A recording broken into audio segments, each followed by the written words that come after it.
The Ghost Writer by Geoffrey M. Matthews, dramatised from the novel by Diana Carter, with Nigel Stock as Strachey, Elizabeth Spriggs as Queenle, Robert Eddison as Somerton, John Rowe as Richard Pullen, John Turner as Mr. Jupp, and Francis Jeater as Andrea.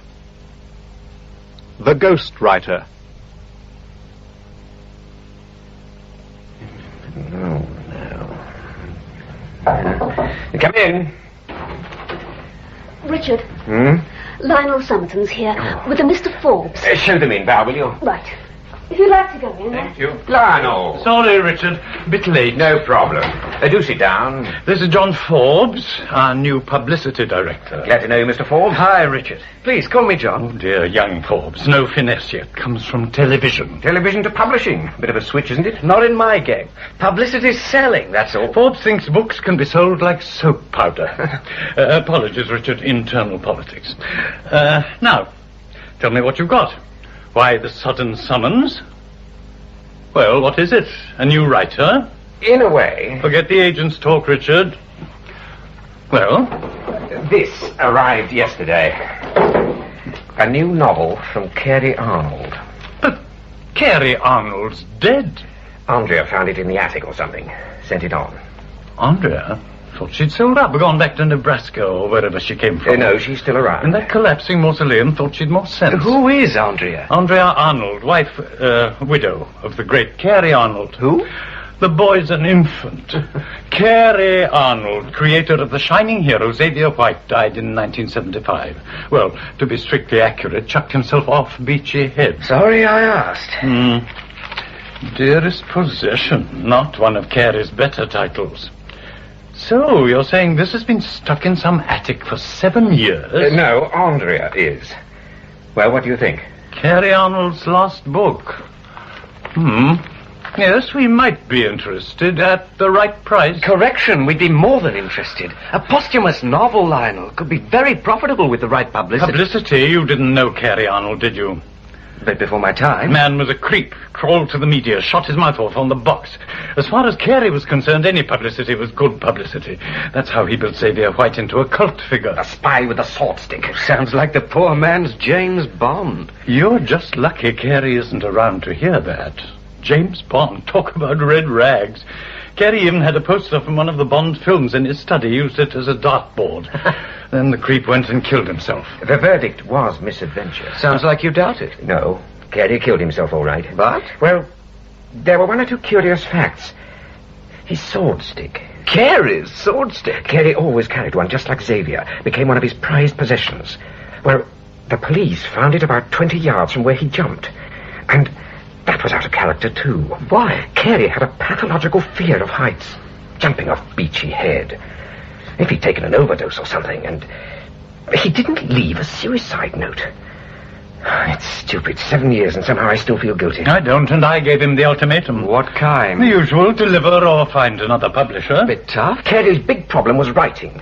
He had to be forced. This time, he was a year late delivering. He kept phoning me, begging me for more time. We'd gone through it all before. Anyway, I gave him the same treatment as Lionel. The next day, He took the high jump. But what's the big mystery? Look at the date on this manuscript. 1975. So? Let me see. 75. Odd. Very odd. Why? 1975 was the year Carey died. The year he swore he was played out. The year he couldn't write anymore. It was also the year he was completely broke. A best-selling author? Another mystery. He wrote 5 bestsellers, and his last one pulled in a cool $25,000 in royalties alone. But by 1975, he hadn't a sou. Must have enjoyed the high life. Only for the first couple of years. After that, no.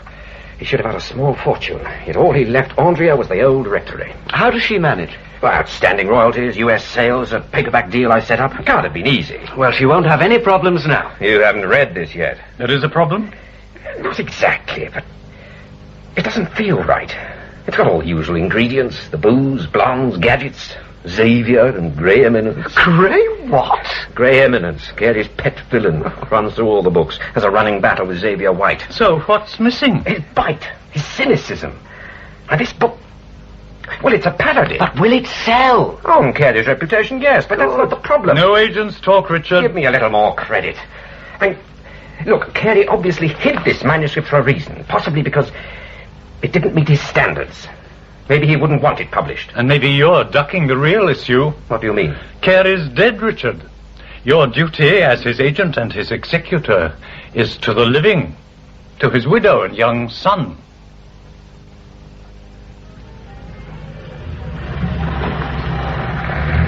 Bubbles? Bubbles, come here. Look, Bubbles, a car. A sports car. You come to see my mummy? Yes! You must be Peter. Who are you? My name's Richard. Richard Pullen. My daddy's book. Oh, you know about that, do you? Mummy told me about it. It was the day Bubbles killed the blackbird. What? Bubbles, he'd killed it with this. A catapult. I had one when I was your age. Don't you think killing birds is cruel? Saw it just now by the stables. It was full of crawlies. They was eating its eyes. You won't tell my mummy, will you? Promise? All right. If you promise not to kill any more birds. All right. And you'll stop Bubbles doing it as well. But Bubbles, he's bigger than me. Is he now? Well, you'll be big soon. You're 7, aren't you? Almost. When's your birthday? 2 weeks. 2? And I'll have to bring you a present. Would you like that? Peter? You can go now. Go? Why? Because Bubbles wants to play. Peter, who is it? Mummy, she's over there, coming out of the kitchen. I'm coming, Bubbles, I'm coming. Peter! Oh, Richard. Seeing you. Well, it's a real surprise. What can I say to that? No, just don't apologize. Come in, I put on some coffee. You still like it black? You've a good memory. For a lot of things. Excuse me. Look, I really am sorry. Oh, forget it. We never hit it off from the beginning.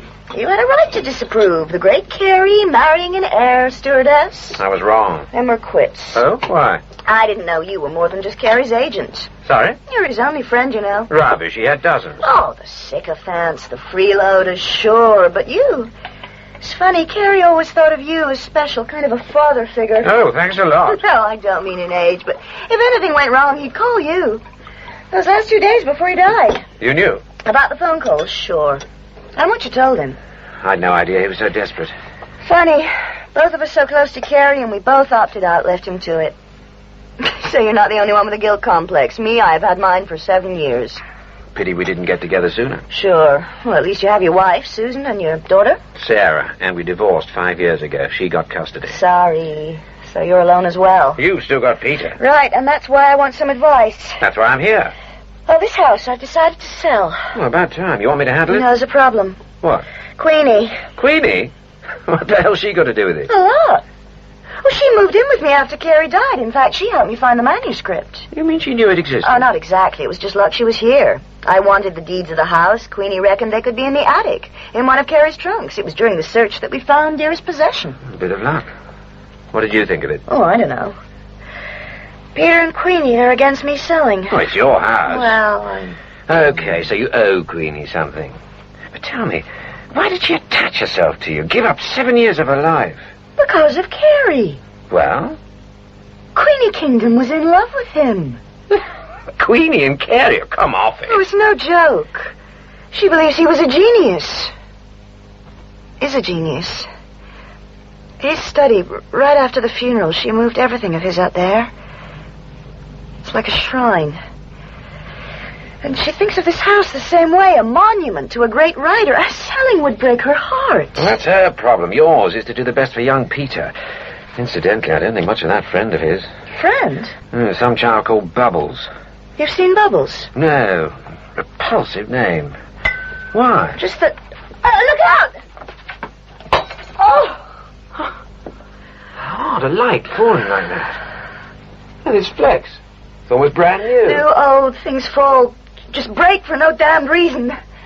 This house, Richard, it's jinxed. That's why I've got it. Andrea, Oh, Mr. Pullen, what a lovely surprise. Good to see you, Queenie. Careful. Watch your feet. Harmlessly, Andrea. What have you been up to? Glass broken It's everywhere. nothing. Not even cleared up. What will Mr. Pullen think? I'll take care of it. You take care of Richard. Show him Carey's study. It's okay, Andrea. He's never seen it. But not seen Mr. Arnold's study? Oh, we must rectify that immediately. It's only fitting you should see the room where Mr. Arnold slaved. Well, you've done a great job. I think Carey'd be proud of you. It's exactly the way he wanted it. Ah, such a tragedy. But, well, accidents do happen. You still believe it was an accident? Well, what else? Mr. Arnold had every reason to live. 5 wonderful books to his credit, his darling son, only a few months old, this house, and his adorable Minka. Minka? Oh, you mean the girl from Cash on Delivery, the one who was eaten by soldier ants? No, really, Mr. Pullen. That was Mandragora. Minka was in danger factor. Grey Eminence threw her to the piranha fish. Xavier White stared down at the blood-streaked water. He could see the bones. All that remained of the warm, sensuous Minka. The only woman he'd ever wanted to marry. The most moving passage he ever wrote, and you didn't even remember. She looks exactly like Minka, you know. Who does? Andrea.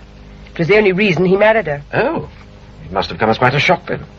The suddenness, yes. But men do have their physical side, don't they? But I was the first one to know Mr. Pullen, even before you or the press. Carey confided in you a great deal. Well, I was his confidential secretary, Mr. Pullen, and I had proved myself as far back as Salisbury. Oh? It was where we first met.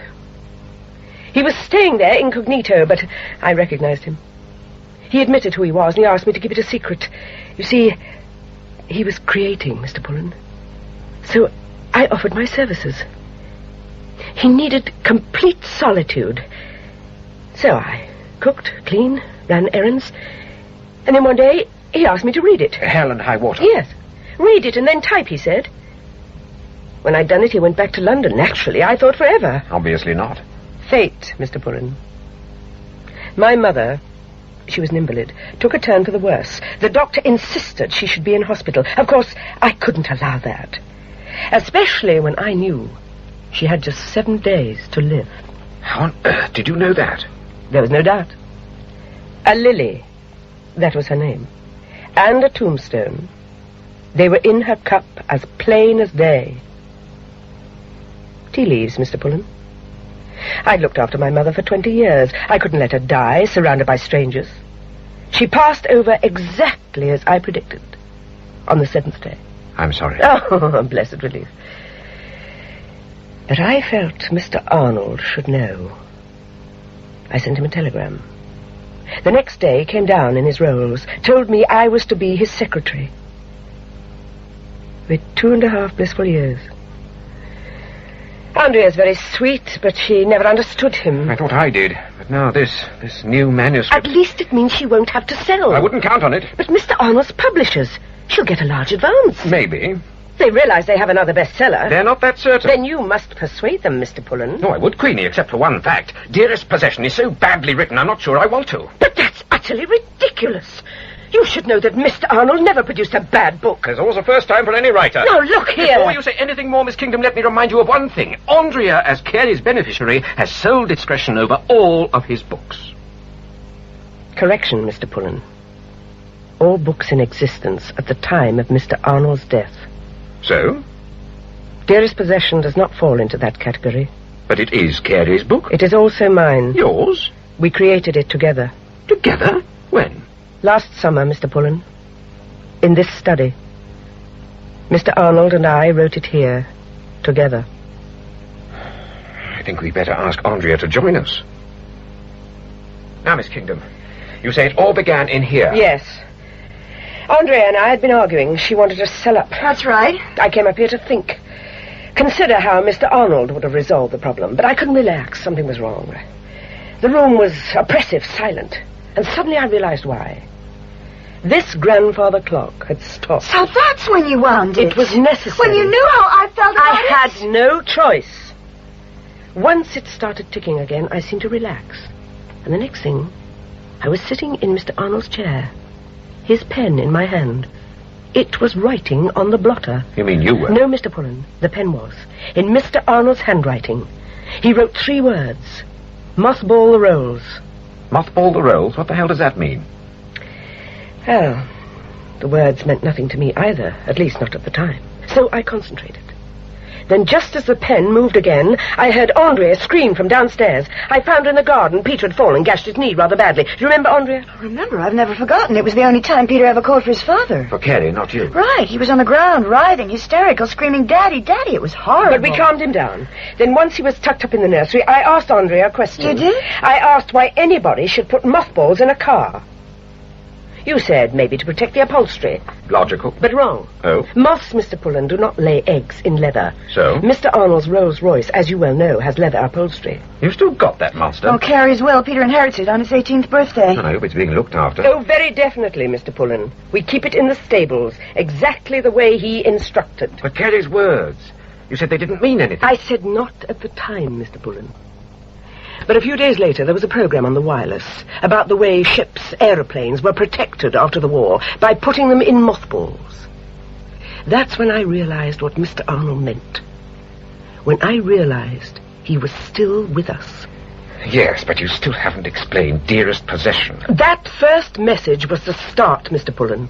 Once I accepted Mr. Arnold was able to communicate, I came back up here. But nothing happened. At least, not until I realized one factor was missing. This old clock had stopped. It was the catalyst, Andrea. Starting it made all the difference. The pen came alive. Mr. Arnold told me he wanted to dictate a novel, that I should type it. We finished it in a month. An all-time record. And of course, Carrie supplied the paper. Old, faded. Oh, no, Mr. Pullen, the paper was new. I aged it in the oven. On a low heat, of course. It was one of his brilliant ideas. Like the fake copyright date. Like planting the script for Andrea to find. Look, I won't say you're lying, Tweed. She's not lying, Richard. I believe her. Okay, you believe her. Why? Because of the first chapter, it's something only Carrie and I knew about. Go on. Remember where the first chapter's set? Xavier White's snuff merchants in Germany. Yeah? Xavier goes there to order a new blend. Rapide, princess mixture, a hint of coffee. And the merest dash of Tonquin essence. It's a blend Carrie called Sword Stick. Sir? I was in German Street with Carrie when he ordered that precise blend 5 days before he died. Time enough to tell Queenle. No! You see, Queenie wasn't with us. Carrie had fired her 3 weeks earlier. He accused me of losing an important letter. Foolishly, I argued. Reminded him he had retained it himself. He flew into a rage and ordered me to leave immediately. I never saw or spoke to him again. Well, can you show me the original pages, the ones you claim to be in his handwriting? No! Mr. Arnold insisted they were destroyed. I burned the pages as soon as I typed them. So we can't even check it was Carrie's handwriting. I'm sorry, Andrea, but, well, I'd rather forget the whole thing. Suppress it? No, Mr. Pullen, you can't. Don't you see, it's his way of making sure Andrea gets money. He wants Peter to grow up here the way he planned. I still have my reputation to think of, Queen. But you're his executor, Mr. Pullen. You must respect his wishes. Very well. But on one condition. I tell Lionel everything. Let him decide. Well? Mr. Arnold would not like it, but... Auntie Queenie! Got a present for you, Auntie Queenie. Oh, that's nice, Peter, but little boys should be seen and not heard. Oh, sorry. You don't want it? Oh, give it to me, then. Oh, you've wrapped it beautifully. No! No! No! Don't be a rat, Auntie Queenie. No! It's horrible. Get it out of here. Get it out. Get Not it Peter, out. Mummy, not Peter. Bubbles. He said to do it. Promise it was Bubbles. Bubbles. Get it out. I'm going, Mummy. Bubbles said you like it. I guess you're sorry you came back to this madhouse. I'll follow him down. Oh, Richard. What am I going to do? Look, I'll talk to this other boy's parents. Ask them to keep him away from Peter. Ask them to... You don't understand, do you? Understand what? About... Damn it, Richard, there is no Bubbles. He doesn't exist. Except in Peter's mind. We'll have to do something, Lionel. Personally, I won't touch dearest possession with a barge pole. However, our new publicity director thinks differently. Yes. A book from beyond the grave. Dictated to a psychic secretary. Written by a spy writer who's come back from the cold. We hype it, for heaven's sake, that way the media will lap it up. And spit it out if it's no damn good. John does have a point. But no supporting evidence. There's the snuff episode at the beginning. Andrea's got an axe to grind. So has the Kingdom woman. We publish, and what happens? Some Fleet Street hack proves Queenie Kingdom's a fake. Sinks us completely. Destroying the handwritten script stinks for a start. What if she could repeat the performance? Give us another sample in Carey's handwriting. That should be proof enough, eh, Lionel? I'd still need some kind of disclaimer. Fine. We get some psychic freak to check her out. Write her forward. Lay out the pros and cons. Like whom? That's your problem. Oh, thank you. But I want someone informed, unbiased. Right. Someone who'll convince me that Queenie Kingdom isn't an out-and-out fake. God, what a name! Queenie Kingdom. Very interesting, Mr. Pullen. However, there is still one major problem. If it's money, Mr. Strachey, I pay experts extremely well. I'm hardly an expert, sir, more of a dilettante. But yes, I suppose I do have a certain reputation. However, money is not the problem. Then what is? Not what, Mr. Pullen, but who. Your publisher, he requires a definite answer. Is Miss Kingdom a fake or isn't she? Yeah. Well, frankly, no psychic investigator worth his salt could ever be as definite as that. And of course, the lady is a complete charlatan. Caroline, go, up you go. Go on. Caroline, out. Mrs. Arnold believes her. Do you? No. But the book, it's only part of, well, something deeper. Deeper? It all sounds so crazy, ridiculous. Let me judge that. You don't mind the pipe? No. When would it be convenient to visit Miss Kingdom? As soon as you like.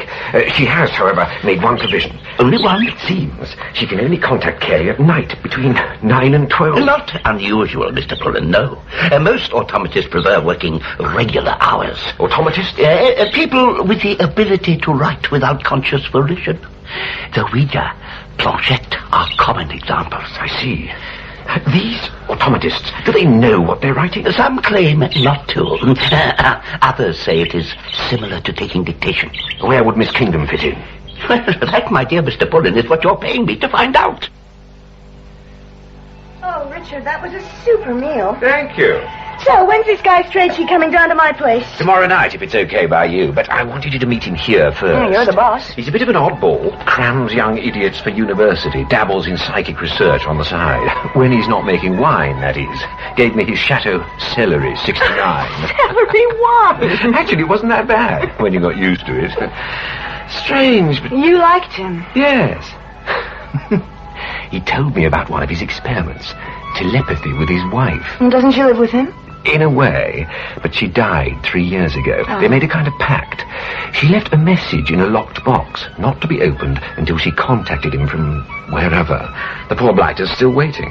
Showed me her photograph. Nice old lady. I hope you'll have better luck with Carey. I'm quite looking forward to meeting him. Good. And thank you for asking me around tonight. Oh, makes one hell of a change from the TV and Queenie and rats and things. That's just what I thought, but I wasn't sure if you'd accept. No, try and stop me. That'll be him. Excuse me. Sure. Hello, Mr. Strachey. Come in. Oh, thank you. Oh, what a charming pied-à-terre, and such charming company. Thank you.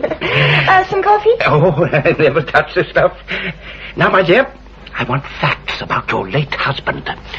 Anything which would not be known to Miss Kingdom. Speed and suddenness are part of my trade. Now, don't take it personally. Anything, Mrs. Arnold? Mr. Pullen? Well, Queenie knew my husband far longer than I did, Mr. Strachey. I've no idea what he confided in her. Well, I've been thinking, and here's one for starters. Did you know Carey was never a spy? But his job with... the blurb on all his books, the publicity, A slight exaggeration. Oh, right, Carey worked in Whitehall, all right, as a filing clerk. One day he mislaid a file. He was forced to resign. I don't believe it. When did you learn this, Mr. Pullen? The first time we ever met. A pub in Hampstead. Carey was trying to manage it. I went in by accident. We got chatting, you know how it is. Then another bloke came in, a friend of Carey's. Malcolm Chivers. Ring any bells? Chivers? The diplomat who defected to Moscow. The same. Apparently he'd known Carey in Whitehall, stuck by him when he resigned, got him the job in this pub. Anyway, it developed into quite a session, everything from sex to spies. I happened to mention what Ian Fleming got paid for the Bond films. Carey went berserk. Oh, so that's why he hated James Bond. He had cause. There he was, broke, and I was talking in millions. That's when he poured out his life story. The East End background, his father's bankruptcy, how he'd never had a chance. Chivers was laughing his head off. Said Carey's salvation would be to write a best-selling novel, and that I should sell it. I took it as a joke. 3 months later, Carey showed up with the manuscript. The conscientious defector. Right. And you know the rest. His first bestseller. Largely thanks to Chivers, who defected to Russia the very day Carey's book was published. Of course, Carey didn't miss that particular trick. Told the press how close he'd been to Chivers. Bingo! Instant success and a complete change in Carey Arnold's character. I wonder if Queenie knows all of that. I wonder. Well, this is it. The room we were telling you about. It's all yours, Mr. Strachey. You're sure you won't stay? I'd rather not. This seance I planned worries you, hmm? Not really, no. But something in this room does. It would help if I knew. Okay. It's that. The clock. Late Victorian. Of no great value. Why does it worry you? I don't know. Yes, I do. I sense violence all around it. Why, Mrs. Arnold? It's crazy, but, well, it goes back to when we bought this place, a month or so before Peter was born. Carey found the clock in the stables. It was filthy, dirty. A hole right here where the door is now. What kind of hole? Jagged, like someone had attacked it. Carey decided it would look good in the hall. He fixed it up and took it into the house, started it, and then suddenly it chimed. I felt like a knife had gone through me. Inside, the baby twisted. If Carey hadn't gotten me to hospital, I'd have lost Peter. A coincidence? No, it's not a coincidence. Every disaster in this house is connected with that clock. It was chiming when Peter fell out of his pram, got concussion, again on Carey's last morning, just as he walked to the car, again when the police arrived to tell me, and again as I left for the funeral. So that's why you were so angry with Queenie? Sure, suddenly I remembered all the other crazy things, how they started again last summer when she was up here typing. What crazy things, Mrs. Arnold? Bubbles. He appeared last summer. This is your son's fantasy playmate? Mr. Pullen told me this seems perfectly normal. Children often invent playmates. But this one especially if they're is evil. Evil? That's a bit That strong. poor animal. What he did to that animal, wouldn't you say that was evil? No. A child's prank that went wrong. Prank? Oh, you English. Since when did a jolly old prank include torture? Torture? That rat was impaled on a skewer, sticks in its eyes, and it was still alive. But my son denies doing it, so who was responsible? Bubbles, his friend, who set fire to the cellar, his friend. Every damn thing, his friend. Oh, I guess I made quite an impression. Just forget I'm not it. going nuts, Richard. No one thinks you are. Now relax. No, I'm okay now, honestly. Hysterical Yankel, now shut up. You know, it's kind of funny how someone... What? How suddenly you get to know... really know a person. So? Oh, nothing. Mr. Pullen, are you ready? Oh, yes. Are you sure you won't come, Andrea? No, definitely not. I'll wait down here. Very well. Won't be long. I suggest we go to the study. Right. What with Mrs. Arnold going on about that unfortunate animal, and you rushing downstairs after her, that poor man must think we're all most peculiar. Now, come on, he's waited long enough. And I want to prove to you that Mr. Arnold can communicate with me, and that he did write Dearest Possession.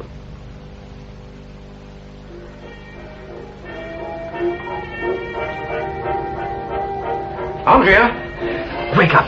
Come on. Wakey. Richard, oh, guess I dozed off. The music. Mind if I turn it off? Oh, go ahead. Well? I'll let Strachey tell you. Right now. Oh, obviously something happened. Yes, Miss Kingdom. Is she all right? Oh, she's fine. Resting quietly. And, she has given us a number of very interesting facts. Oh. However, they are interspersed with symbolism, distortion, even evasion. What we must do is separate the wheat from the chaff. How? This is the first item Miss Kingdom produced. Oh, it's a drawing. And nothing more was added for about half an hour. Then, just as the clock chimed... What's she doing? The same drawing. No, wait. She's adding to it. Ears, feet, whiskers. My God, the pen. She stuck it right to the paper. Exactly where the rat's eye should be. What's she written? Hickory dickory dock. What do you make of it? Think of the next 2 lines. Miss Kingdom, the nursery rhyme, the rat. Are they linked? Y-E-S. How? Knuckles, that wheel. Looks like she's been hit by something. Keep very still. What is it, Miss Kingdom? She started writing again. What else have you to tell us, Miss Kingdom? Writing? It's Carey's scroll. Dickory dock. Dicky 10% in person. It's impossible. What is? Carey. He always called me Dicky 10%. Excellent. Well, read on. The date was right. The anniversary. But it was the wrong day. Look it up. The date was right, the anniversary. But it was the wrong day. Look it up. But look what up, Mrs. Arnold? An anniversary, perhaps? Peter's got a birthday next week, but I... Go on. Well, it's like something Carey said the day he died. The exact words? He said, what a pity it isn't Monday, but it's enough the dates coincide. You're certain he said Monday? Yeah, it was such an odd statement. Came right out of the blue. That's why I remembered it. Mr. Arnold died on a... Saturday. Saturday. Yes. Yeah, it could explain what Miss Kingdom gave us next. You see? Child, fair of face, child works hard for a living, but agent not at best tonight. Well, surely that's an obvious reference to Peter. Unfortunately, we're not seeking the obvious, Mrs. Arnold. Now, may I suggest another nursery rhyme? Monday's child. Monday's child so fair of face, yes. So Saturday's child would... Work hard for his living. And Mr. Arnold died on a Saturday. Oh, so if Carey was Saturday's child, who's Monday's child? Another spirit, Mrs. Arnold. A second entity vying with Mr. Arnold for our attention. Another entity? Mediums often communicate through a guide, a controlling spirit, a filter between the communicator. In this case, Mr. Arnold and the medium. However, it would seem that Miss Kingdom's guide is somewhat fractious. Possibly because he is a young child. A young child? That would explain what she wrote next. The handwriting's changed. It's a child's writing. Interesting. Who are you? George. Me, 7. Ah, so you're 7 years old. George, tell me, how did you pass over? Hide and seek. George, lonely. Oh, it's just nonsense. Please, restrain yourself. George, Mr. Arnold, is he with you? It's gone. Nothing. No, wait. She's writing again. It's not possible. Please, just read it. Him say it took one push to send him over. Carey, who? Who pushed you over? I'll ask the questions. George, who pushed him over? Rise and back. The falls, ends, the final problem. It's too fast. It's happening too fast. Shaded character. Savior. Him says he marked the place. And that was it. A terrifying jumble. Words spilling out. Queenie scrawling away frantically. And then... him says he marked the place. After that, silence. Carey did mark the place, Richard. His sword stick, do you remember? Okay, but what's rise and back and the falls ends the final problem? What's it all mean? It strikes a chord, but Saviour and shady character. I don't know. Mrs. Arnold. No, they don't mean a thing. I think they do, Andrea. Oh? It's proof that Carey was completely mad on the day he died. Saviour. Xavier. Yes, they'd sound almost identical to a 7-year-old child, wouldn't they? Xavier. Mr. Arnold's fictional spy? Yes, and if we accept that, the shady character is Grey Eminence. Xavier? Grey Eminence?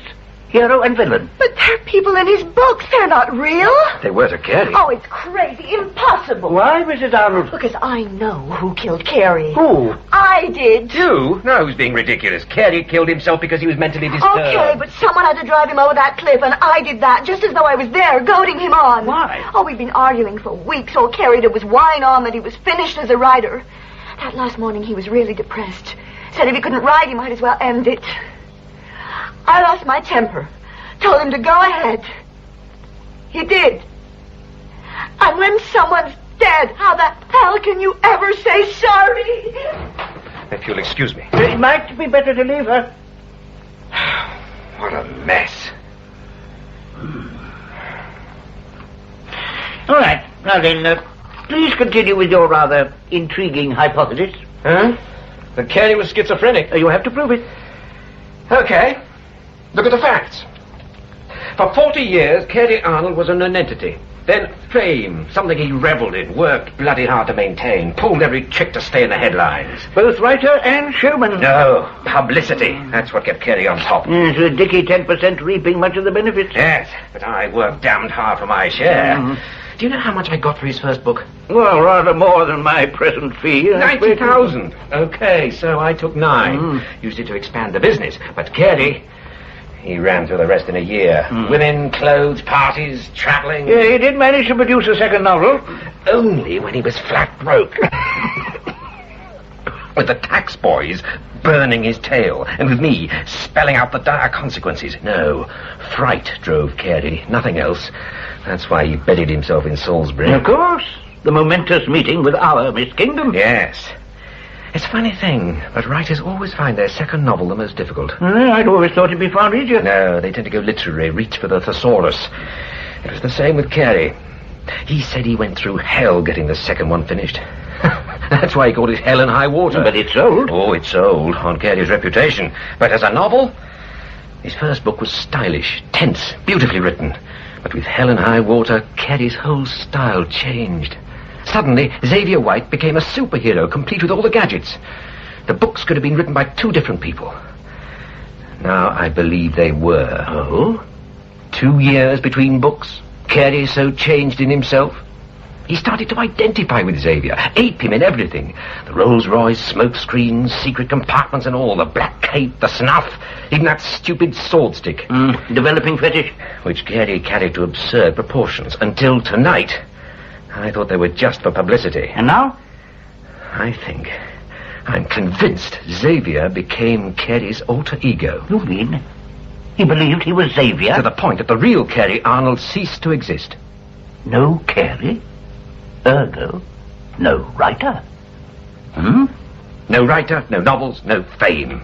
A situation which Carey would find impossible. One which he would have to alter. By providing the only solution his deranged mind would accept.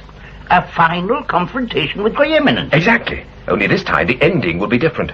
Xavier White would die. An excellent theory, but incomplete. Why? It does not explain Dearest's possession.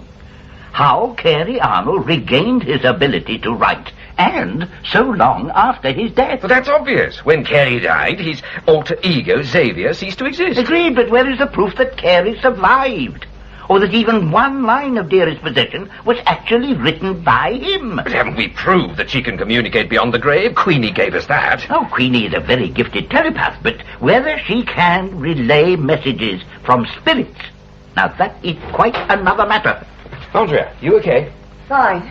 And I've come to a decision. How to lay my husband's ghost once and for all. How? Mr. Strachey, I'd like you to hold another seance, and this time I wish to be there. I want to ask Carey certain specific questions. But why am I here, Richard? Creepy attics and calling up the ghost of a dead writer is not my scene. I have enough trouble with the living ones. No, Andrea specifically asked for you. And why did she change her mind and come herself? She blames herself for Carey's death, thinks the only way he'll find peace is if she says sorry, and the only way she can do that is through Queenie. Poppycock. Oh, what the hell's he up to now? Squirting powder everywhere. It's just an idea of mine, Mr. Somerton. Now, don't touch it, please. One more squeeze. Here. Yes. I believe we're ready. Not quite, Mr. Strachey. Then? Please rewind the clock. Yes. Richard, if you'll do the necessary... Right. Good. Now, Mrs. Arnold, if you'll take this seat. Right. Richard, you'll be next to Miss Kingdom. Fine. Are you quite ready? Yes. Now, I would like and must have absolute silence.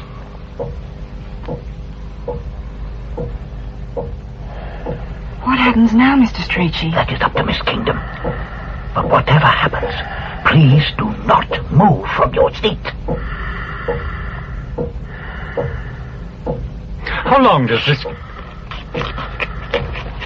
Strachey, it's George again. Hello, George. Have you anything to tell us? Pipe. Little. Picture. I know you're little, George. Tell me, do you have another name? Yes. Not oranges. Lemons. Not oranges or lemons? Clements. Is that your name? No. We have no bananas. When you passed over, George, where were you? Poplar. Dark. War. No one find me. Why? Poor kid must have died in the Blitz. George Clements Poplar. Somerset House, Strachey, should be easy to trace. My thoughts exactly. The writing's changing. The angular. Difficult to read. It's a new communicator. M.U. Gold ring. Too big. You, Muriel. My wife, Strachey. Her wedding ring never did fit. She died before she could get it altered. Blue. Present. Flying. Good luck. She was wearing blue the first time we met in the RAF. Strachey, find out... She's gone, Lionel. Gone? Oh, she's off again. It's Carey's writing. Carey, this is Andrea. Listen to me. I want you to rest in peace. Tell me what to do. Please, Carey, please. What's the matter, Richard? It's crazy. He says, clap hands if you believe. Bastard, Carey, you bastard! No, I didn't mean that. I didn't. Oh, my God, what's that? Came from downstairs. Peter! It's Peter! Peter, I'm coming! Epileptic. You're quite sure? The last time I heard that noise was at university. A fellow student. He cried like that just before he went into a spasm. What do we tell Andrea? The truth. Peter's young. Given care, therapy. There's every chance he'll outgrow it, lead a normal life. Thank God. Andrea, we think Peter may need to see a doctor. In fact, he must see one. Yes, I'll get him checked out, but not until he's had his birthday. Damn, I'd forgotten. It's on Friday, isn't it? Right. Mommy. Oh, Peter. Mommy, I want to tell you something. Later. Now back to sleep. No, I want to tell you now about me flying up there. Near the ceiling. I saw me here in bed. You saw yourself, Peter?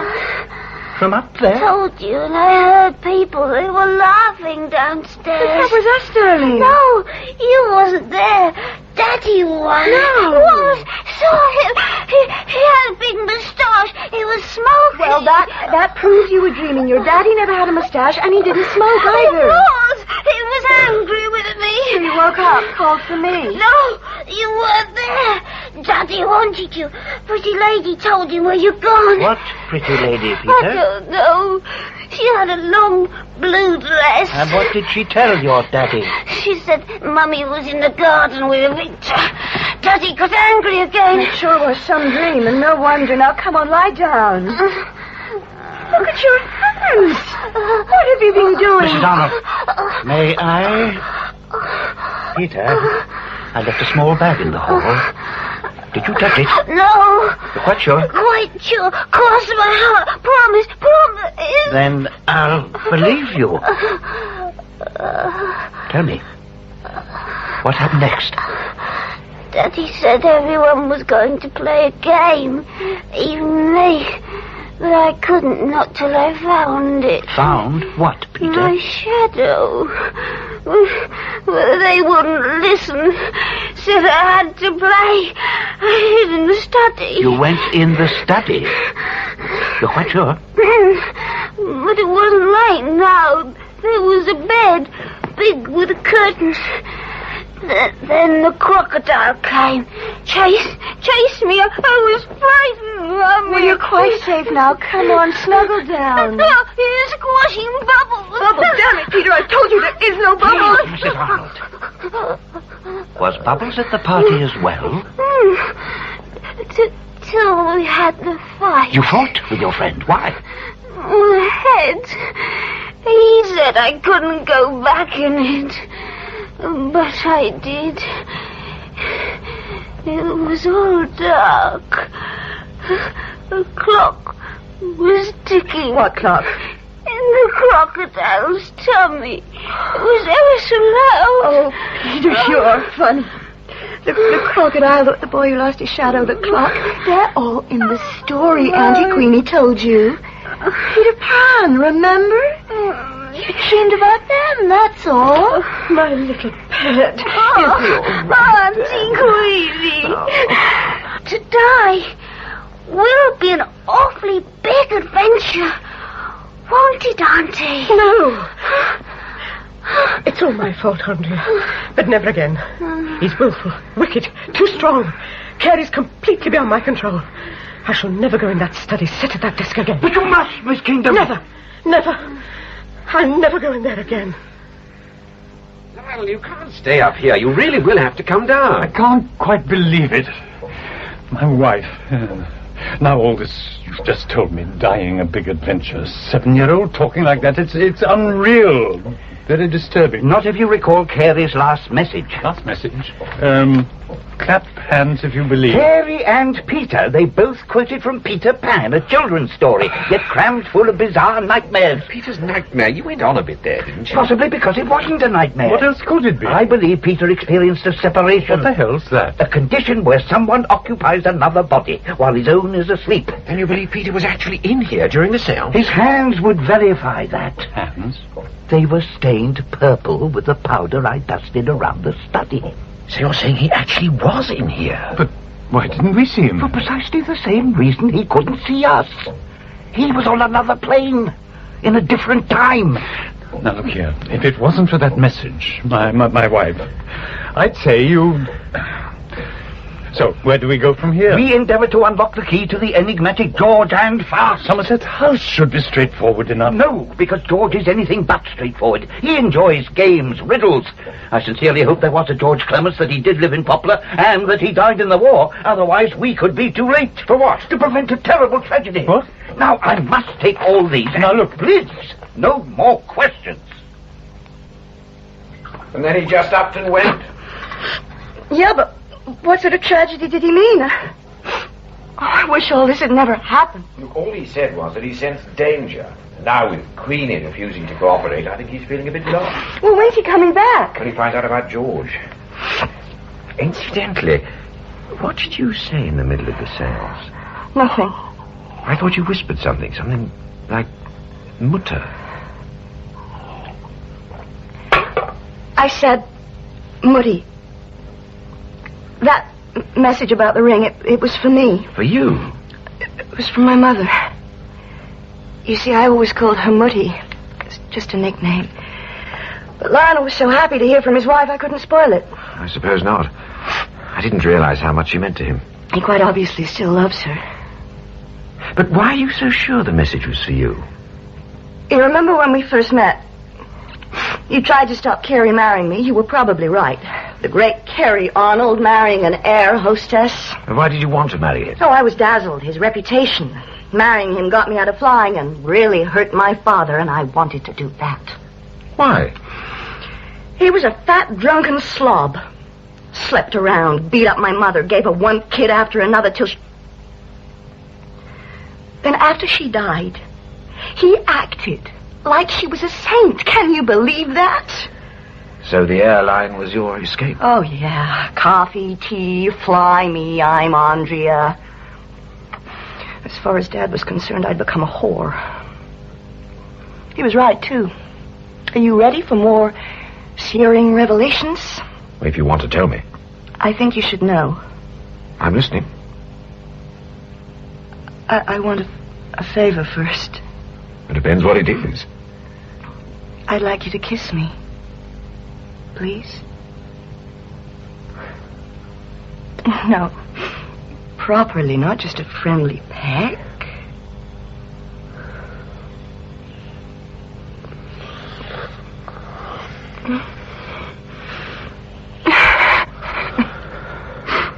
You know, Carrie couldn't kiss me like that. That's when I knew it was all another mistake. Why? Richard, you know I've fallen in love with you. No, don't say anything. Just listen. To hurt my father, I had scores of men. It never worked, not for me, not once. It never has. And then one morning, I woke up with a guy I didn't even recognize. Now that's ugly, Richard, realizing you've become... Next time I was home, I confessed. I told my mother everything. She said nothing. Just gave me her wedding ring and a blue leather prayer book. Said they'd remind me of her. Tonight she reminded me again. Blue, present, flying. Proof she still cares. Oh, Richard. Why did you get so upset at Carrie's last message? The Peter Pan stuff. Wasn't it obvious? Not to me. Well, then think. What did he say? Clap hands if you believe. And the last two words? In fairies. I told you Carrie could show no genuine emotion, that he couldn't even kiss me. I was upset. Because the last time I ever saw Carrie, I accused him of just that, of being gay. That facing up to that might cure his damned writing block, and that's why he won't forgive me now. Oh, no, it's one of Carrie's sick jokes. They always were in bad taste. Jokes? Remember his friend Chivers? The man who ran off to Russia? Yes, well, he was a homosexual. Very close to Carrie. So? Carrie never hid that relationship. People talked about it openly in front of him. And? Well, that proves that Carrie didn't give a damn about being gay. Carrie didn't kill himself because of what you said. He died because he was written out. So leave him that way. Try to start thinking about Peter and his future. Yes? Richard, there's a Mr. Strachey on line 1. Oh, fine. Put him through. And there's a Mr. Jupp in the office, wants to see you. Jupp? Don't know him. What's he want? He won't say, but he's insisting he sees you personally. Oh, tell him to make an appointment. Right. Putting you through to Mr. Strachey. Hello? Mr. Richard? Strachey? Good morning. Good morning. Morning. Young George. I think I've located him, or rather his remains. Marvellous. Where? Under our noses in Warbury Churchyard. Not Poplar. I warned you he was full of tricks, and when I could find no record of a George Clements, at least not one that fitted our requirements, I reassessed his message. War seemed the only other thing, so I played a hunch. I checked Warbury. Found a George Pears. Died there in 1945, age 7. I'm sorry, but you've lost me. George said his name was Clements. No. What George said was not oranges or lemons. We assumed that Clements, his next words were the real clue. No, we have no bananas. What? Will you recall how the song continues? We got apples and... Pears? George Pears. Oh, of course. But why did George say he died in Poplar? Before Carey renamed the old vicarage, it was known as the Poplars. Of course, all this is evidence is still circumstantial. Well, how do we make it conclusive? Hopefully through Ada Fawcett. Ada who? Fawcett, a housemaid. She worked for Mr. and Mrs. Pears. I've traced her to an old folks' home in Windsor. I'm going there now. Fine. Look, I have to go. Phone me at the old vicarage later. Right. Better still, stop by and wish Peter happy birthday for tomorrow. What on earth's going on? I'm very sorry, Richard. That's all right, Val. Now, who the hell are you? The name's Jupp. Ray Jupp. I must talk. Now, make an appointment. I told you. No time. It's about Carey. Carey Arnold. I can spare 5 minutes. Thank you, Val. Thank you, Mr. Pullen. I need longer. But for starters, Carey's books. I wrote them. I was his ghostwriter. Ghosts, Mr. Strachey? No. I don't believe in them things. But you will help. Have a mint. Oh, Well, there's no harm in trying, is there? Good. Shall we sit here? Oh, yeah. Well, it's a lovely garden, isn't it? Now, Mr. and Mrs. Pears, tell me about them. No, upstarts, both of them. Nothing. He made his money during the war. And her? Well, that's a matter of opinion. And the little boy? Oh, George. Proper little monster he was. What he got up to, what he did to the birds and the animals was horrible. But, I mean, it was all their fault. I was spoiling him one day, screaming at him the next. That poor kid never had a chance. Could you describe Mr. Pears? Tall. Good looking, if you like the type, but he had one of those Clark Gable moustaches. He drank, smoked a lot. A pipe? Huh? Well, Alan Pears with a pipe? No, he wasn't that common. Nothing but cigars for him. Not with Victor hanging about. Victor? The lady said Mummy was in the garden with Victor. Yeah, how would you know about that? I beg your pardon? I mean, about her and Victor Braithwaite. He was, well, close friend, especially of her. Was he there the day George died? Yeah. Yeah, they was having one of their parties. Blokes all booze, women showing their all, getting up to... Well, he said... Oh, damn planes! How did George die? Well, it was tragic, really, Mr. Tragic? And all because of a stupid game. Hide and seek? Yeah, well, they called it that, but they played it in the bedroom, mostly in the four-poster. And those curtains had some fine goings on, I can tell you, and who had to clean up after I did up? Well, that night. Well, that night, after they'd had their fun, I went up there and I noticed that clock. A grandfather clock? Yeah, right. Gloomy old thing it was. Well, the door was ajar, so I shut it. Oh, yeah, how was I to know that that kid was hid in there, that he'd fallen asleep inside? 7 years of silence. And now, just as Mr. Pullen and I have certain plans, you appear. Offer to do us a favour. A cigarette. Have you got any? If you must, Mr. Jupp. In the box. Filters. I don't suppose you'd... No, you're not the type. Just get on with it. Well, as I said, Carey, me, we go back a long way. To Wapping. Same building, street, school. Even then, we had an understanding. Understanding? Oh, Carey always was a lazy blighter. Brainy, but lazy. I made sure he did well at school. He cribbed your work? He never stopped. Look, I wanted peace, time to read, write. Thrillers? Me, write trash, never. Do you know what I've been doing for these last 15 years?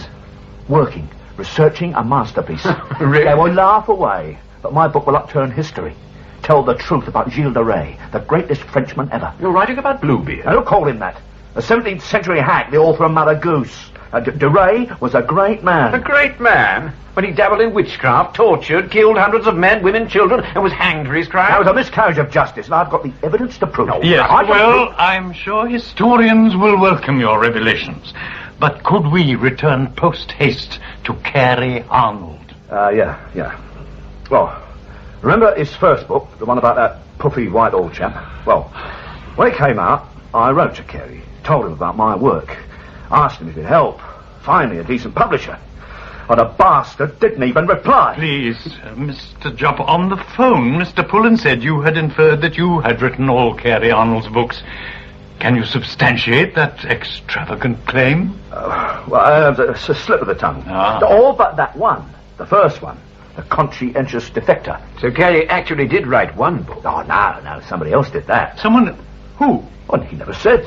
But whoever it was had scarped, had done a bunk, left Carey in stuck. Someone called Malcolm Chivers? Oh, maybe. But whoever it was, Carey couldn't contact him. And when did Mr. Arnold make this confession to you? Oh, must have been a year after I wrote to him. I got a telegram. He said he was in Salisbury to meet him there. Salisbury? You're quite sure about that? I had to pawn my typewriter for the fare. Carey met me at the station. I could see he was in a bad way. Oh? Well, you'd contracted him to do another book. He couldn't deliver. Offered me £500 to ghost it. Plus a lot of crap, what he'd do for me, etc. So you wrote Hell and High Water? In 3 weeks flat. Carey thought it was brilliant. I collected. And then, a year later, Carey showed up again. Wanting another book? What else? But this time it really cost him 10 grand, not to mention the rest. Blackmail? Oh, no.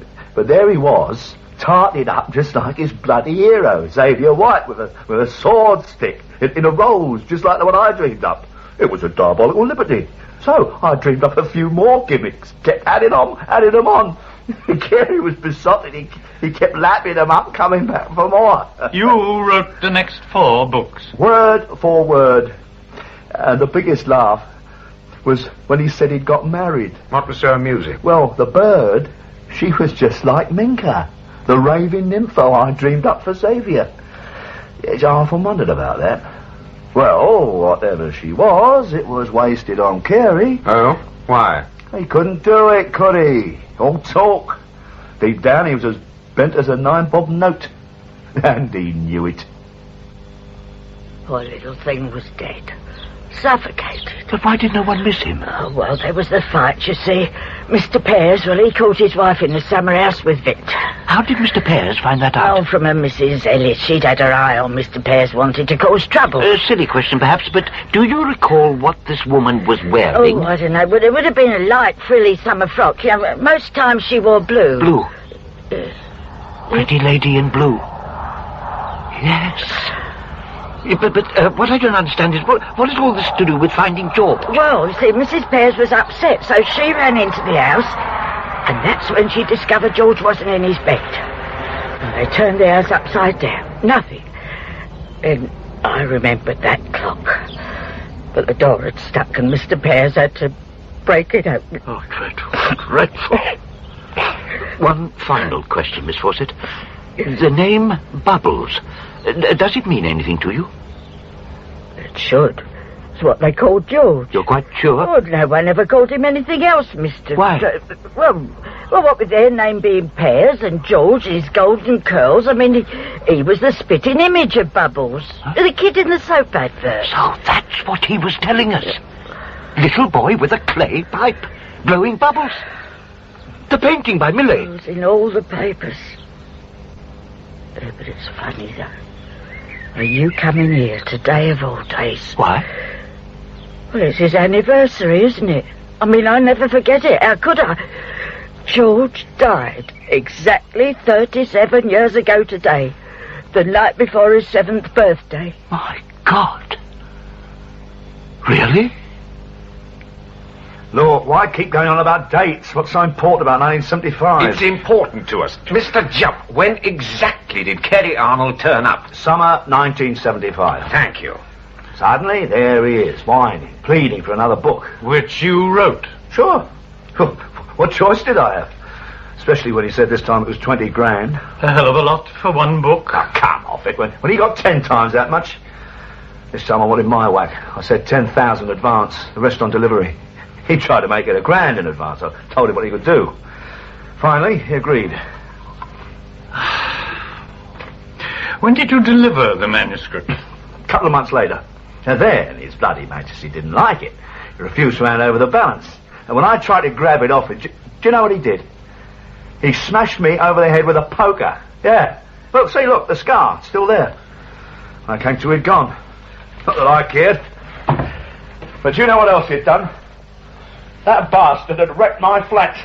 Burned all my research papers, everything to do with DeRay. My life's work, irreplaceable documents reduced to ash. But, Mr. Jupp, you've no idea what happened to the manuscript? Oh, the bastard had paid for it. I guess he must have taken it. We never received it. That's your problem. Carey was damn lucky I didn't kill him. Are you sure you didn't? Later? You're joking. When he bumped himself up, I was in hospital with a fractured skull.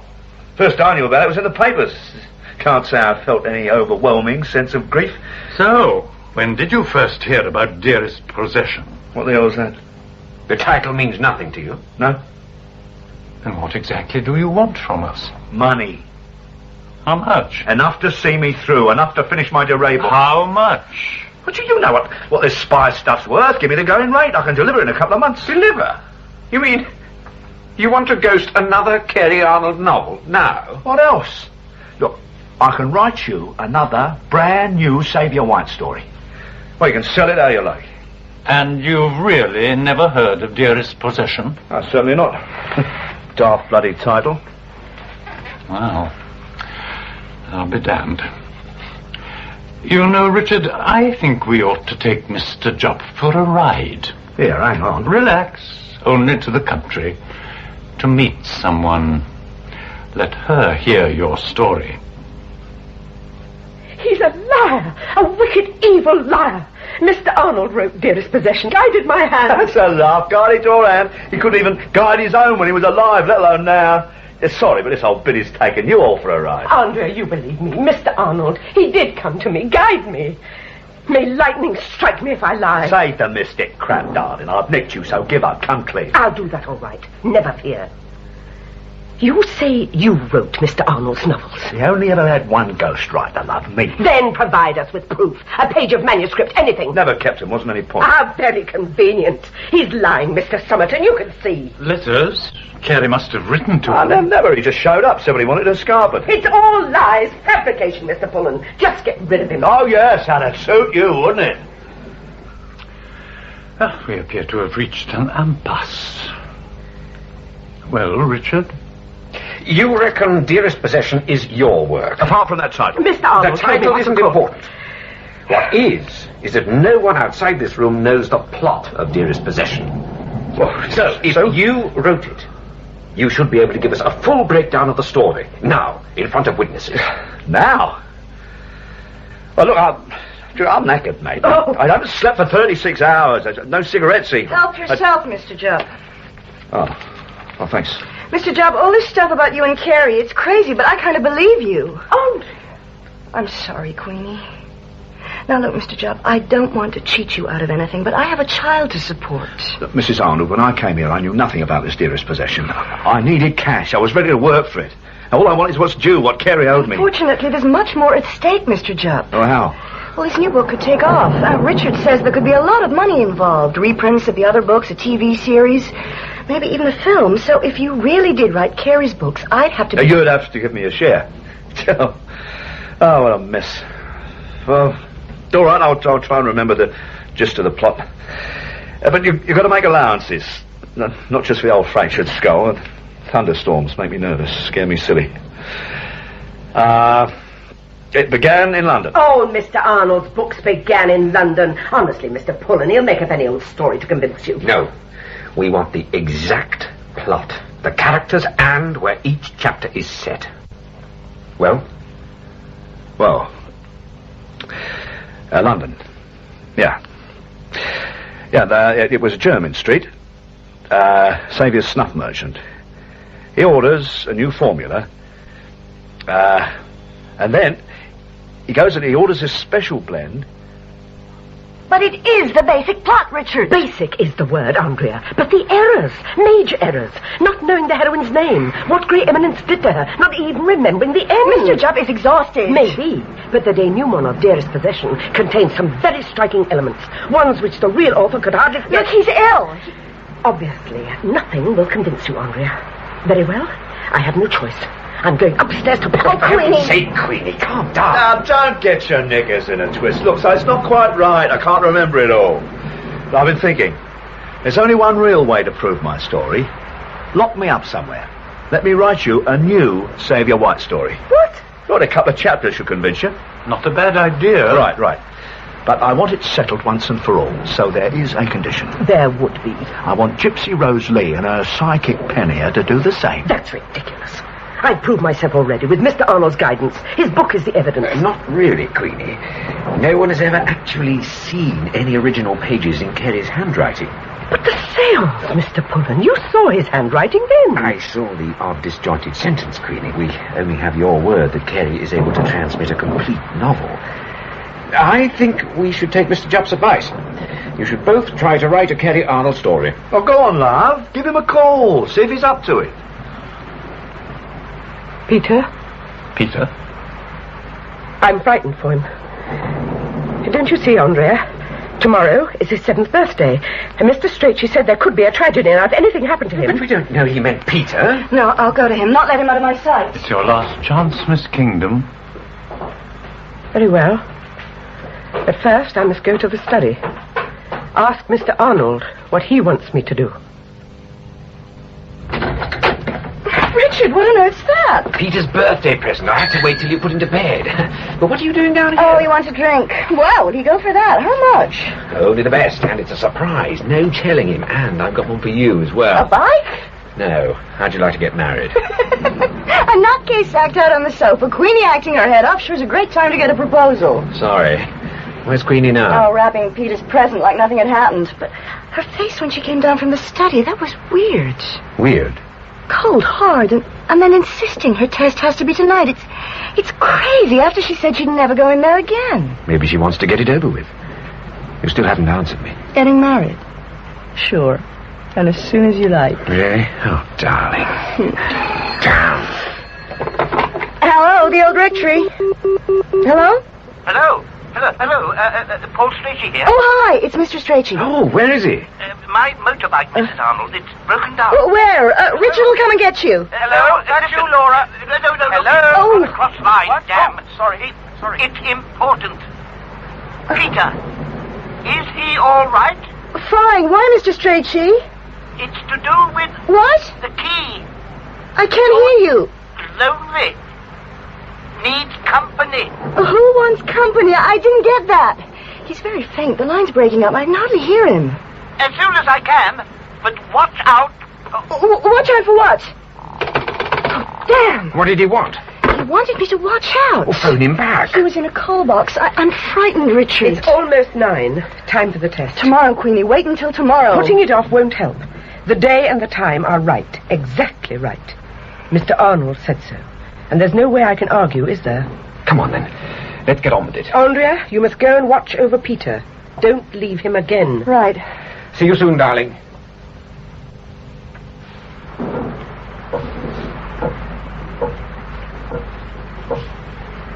What's wrong, darling? Inspiration flown out of the window? I reckon old Carey's tripped over his ectoplasm. Shut up. Give Miss Kingdom a chance. Quiet. Yes, it's Carey's handwriting. Now is the time for all good men. Sounds like a quotation. Not quotation, it's a typing exercise. Well, it's better than the quick brown fox jumps over the lazy dog, eh, Carey? Well, it looks like he's not going to recognise his old chum. Ignore him, is that it? On the contrary, 5 minutes spare. Have you anything to say? You've got your answer, Jupp. If it was Carey, he'd know what I want to say. Hang on. Possibly my answer crossed yours. Very funny. No. It's another quotation. Damn, where's it from? Who cares? Look, the old cow hasn't written a single original. The place is marked. Grey eminence, nose, rise and back. The last word. Can you read it, Lionel? It's a scroll. Carey, we can't read the last word. Oh, let me look. Falls, that's what it is, falls. Rise and back. The falls. Doesn't make sense. They're telling me none of it does. It's all rubbish. Mumbo jumbo. Gentlemen, what's happening? Look out! The bookcase! It's falling! No! A wind! Oh, you okay, Jupp? Richard, the sentence. Queenie's finished it. The falls ends the final problem. The first seance. Carey said those words before. Bloody There's more.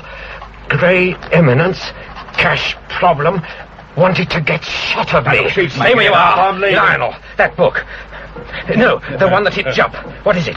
Yes, that one there. Conan Doyle, the complete Sherlock Holmes. Of course! Don't you see? That's the solution. Jupp, you are Grey Eminence. Are you crazy? No. If we accept that Carey is Xavier, you are his Grey Eminence. You're the only one with a money problem. Right, but why should I want to be shot of him? Go on, Carey, answer that one. He is. Well, what's she written? Elementary, dear Watson. Sherlock Holmes again. Exactly. And it explains how Jupp killed Carey. Now, look, I told you I was in hospital, remember? Yes, but you killed him as surely as if you'd been there. He committed suicide. He jumped off Beachy Head. There was no suicide note. Why? How should I know? Because Carey wanted to protect Andrea and Peter. He wanted his death to look like an accident, but he had no intention of letting you escape. From what? Morally, you were responsible, and I can prove it. Beyond me. Carey promised you £20,000 for the last book, paid you 10 in advance. He welched on the rest, you know that. Welched? No. You knew you'd never collect the balance. I did how? Because you needed two things. Firstly, time, and secondly, enough cash to enable you to complete your masterpiece, your treatise on De Ray. And Carey's 10,000 gave you both. So you had no further use for Carey, but your problem was how to get him off your back. Why would you tell us nothing about the final chapter of Dearest Possession? I couldn't remember it. Really? Or did you take a leaf out of this book, out of Conan Doyle? Here we are, exactly where it fell open. The final problem.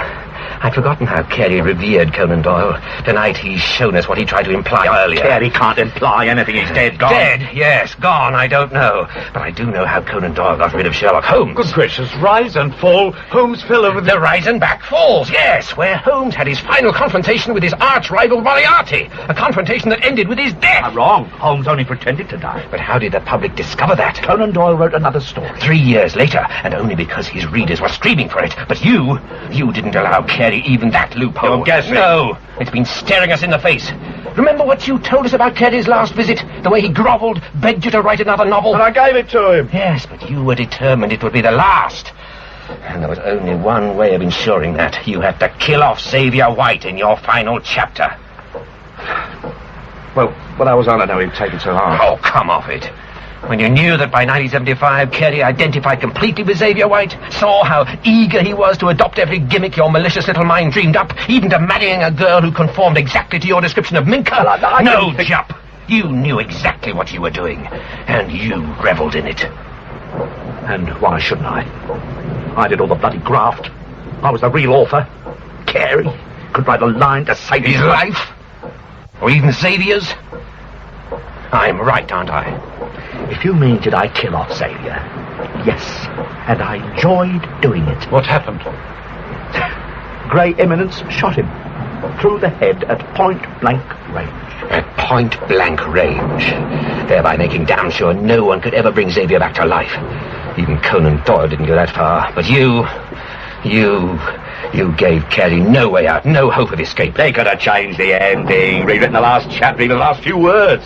Carey Arnold had no talent, no imagination, none whatsoever. Not in 1975, he didn't. What's that supposed to mean? It means, Mr. Jupp, that in the version we have, dearest possession does not end with Xavier White's death. Eh? So the question still is, who wrote it? Oh, she did then, she wrote it. But on her own. She was not helped by Carey Arnold. That bastard had no talent, none.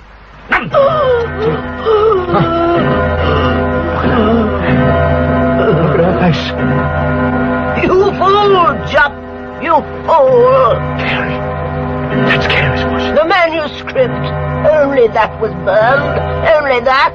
They're my papers, my life's work. Your life's work. They've been hidden, Jupp, for 7 years. In a smoke screen. For 7 years. Get it? In a smoke screen. Carey! For God's sake, Richard, what's happening? Carey, where are you? Listen. Carey's Rolls Royce. Where is it? How do I know? Don't you understand what's happened? A dead man was here in this room. Come on, think. Where's Carey's Rolls? In the yard, somewhere in the stable. Why? You'll know soon enough. Just a minute, Jupp. Mr. Pullen. Jupp, where is he? Rushed off. Queenie, are you okay? Yes, but Jupp, where's he gone? To the stables to look for the... No, stop him. You must stop him. He's in terrible danger. Danger? Why? Just stop him, please, you must stop him. Window, Richard. Oh. Jupp, come back! Don't go in the stable! Come back! You're in grave danger!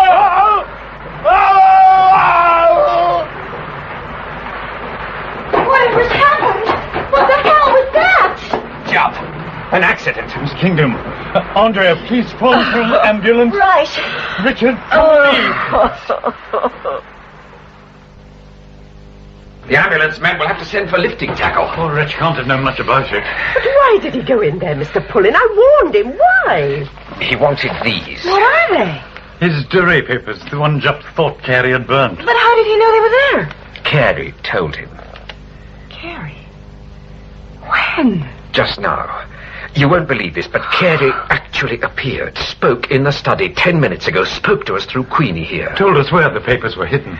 In Carey's Rolls Royce, in that special smokescreen device. Such a violent way to go. I wouldn't have wished that on anyone, not even a liar like Mr. Jupp. Well, he's in God's hands now. Such a waste. What do you mean? All his papers were worthless. We'd checked. There's no truth at all in his theory about Durée being alive after his supposed death. Whoever sold him all this so-called evidence sold him duds. 15 years of his life for nothing. Why? Why didn't he listen? You really had no idea the papers were in there? Of course not. Then why were you so desperate to stop him going into the stable? I I noticed the other day that the wooden blocks supporting the rolls were rotten, riddled with death watch beetle. It's Strachey. In here, in the living room. What are they doing here? They're trying to lift up Carey's car. Oh, my God. Is Peter underneath? Peter? Not Peter, no. Bloke called Jupp. What made you think it was Peter? My phone call. Surely You were cut off. So you don't know? Peter's in mortal danger. Where is he? Asleep in his room. You saw to that? Oh, my God. But Andrea's been with him all the time. She only came out when Jupp screamed. Yes, but he's alone now. We must get to him immediately. Oh, for heaven's sake, come on. Miss Kingdom's right. Just pray we're not too late.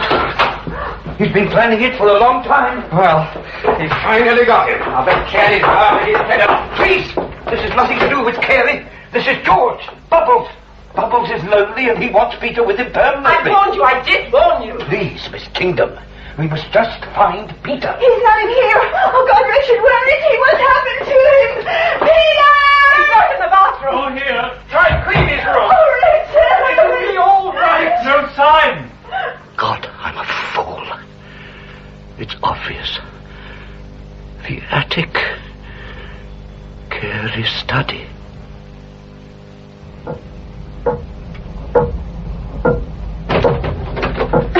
Oh, it's stifling in here. That clock. George Pears died inside that clock. 37 years ago tonight. Oh, no. On the night before his 7th birthday. And tomorrow is your son's 7th birthday. Oh, God. It's all right. The key. The key, Mrs. Arnold. Where's the key? In the door. No, just I'll find it. no time. Richard, come, would you please stand back? Good. Go on. Oh, thank God for this time. Lionel, Richard, give me a hand. Oh, Peter, is he really all right? He will be once he has some air. Please stand back. Stand back. Mrs. Arnold, would you please help me put him in the chair? Here. That's it. Peter, it's Mommy. Peter, can you hear me? You did come. Of course I My birthday, Mummy. Bubbles said you'd forget. Said I had to go with him. Peter, where is Bubbles now? Gone. So you ran away. Gone. Said he didn't want to play with me anymore. Ever. Oh, I'm sorry, my darling. I'm sorry. But you're safe now. Safe with Mummy and Auntie Queenie. It's a charming lad, Mr. Strachey. Charming. And the parsnip wine? Delicious, wasn't it, John? Delicious. Well, there we are, the proofs of the latest Xavier White spy story. And your foreword, excellent. Thank you. Except for one thing, who did actually write this damn stuff? The discarnate spirit of Carey Arnold. Dearest possession by the ghost of Carey Arnold. It'll sell if we market it that way. We can't, John. Not when we know Carey couldn't write. But he did read Jupp's original version. And I now believe that it must have stayed locked in his memory. So he did dictate this final version to Queenie. Ah, yes. But with the last chapter amended to his own devising. One which kept his hero, Xavier White, alive. Kept himself alive. Spiritually. Hypotheses, but the only ones which fit the facts as I see them, Mrs. Arnold. Mrs. Pullen. Forget it. It's still kind of strange to me, too. Yes, congratulations to you both. Thank you. Thank you. Oh, by the way, how's Queenie? She's in excellent health. She has no fears now that Bubbles is no longer with us. You're quite sure he's left the house? Neither Miss Kingdom nor I can find any evidence to the contrary. And there have been no new manifestations. So George was responsible for everything? Yes, the falling lights, breakages, and so on. And he really wanted Peter to die? I believe he wanted him as a companion even before he was born. He laid claim to Peter. But his real power, that came once Queenie discovered her talents. And from then on, his influence over Peter was complete. he could control him through Queenle. Turning him into a little monster. A carbon copy of himself. Ironic, isn't it? Peter told the truth and got punished for it. Oh, quite deliberate, Richard. That alienated Peter from the adults, drew him closer to George, and made the Peter Pan philosophy of never growing up exceedingly appealing. But Carey was an adult. Why did George link with him? Ah, a very perceptive observation, my dear. George and Carey were two discarnate entities who came together through Queenle. But maybe neither was able to communicate to us without the other. Well, they're both at rest now. We must hope so. Well, John and I must be going. Got to get these proofs to the printer. Do keep in touch, Mr. Strachey. And Richard, Andrea, every happiness for the future. Thank you. Bye. Goodbye. Bye. Hey, come in, Caliban. Come in, old boy. Mrs. Pullen, my old battle-scarred tomcat. Hello, Caliban. Dreadful creature, isn't it? Do you know, these have been the most exciting few days I've had for years. It gives one the courage to go on, explore, keep an open mind. There was definitely some communication with the other world. Mr. Strachey, why don't you open your wife's box? See what message she left. Huh? Oh, I promised I would never open it until... Until she communicated with you. Yes. She always used to quote 5 words to me from Horace. I shall not altogether die. Beautifully simple in style and origin. I like to think that this is what is inside the box. But more than that, I like to think that one day she'll prove it. At least Caliban has several advantages over us, mere mortals. He has 9 lives to play with.